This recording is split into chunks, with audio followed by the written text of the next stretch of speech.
Hello, welcome back to the channel.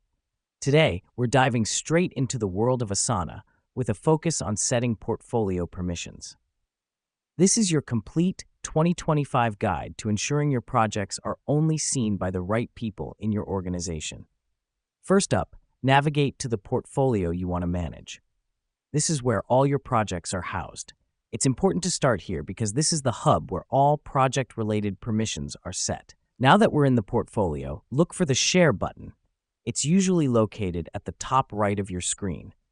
This button is what allows you to control who gets to access your portfolio. Upon clicking Share, you'll see a drop-down menu.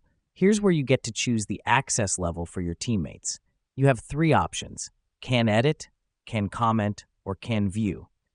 The reason we do this is to control what your team members can do within the portfolio.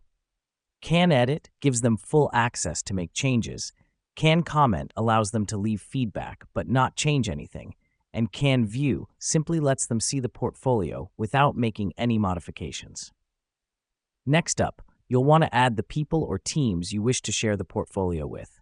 You can do this by typing their names or email addresses into the Add People box.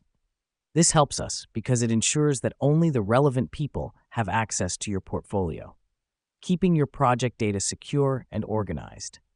Once you've added everyone, make sure to click Invite to finalize the permissions. It's a crucial step because it sends out the invitations to the people you've added, granting them the access level you've chosen for them. That's it.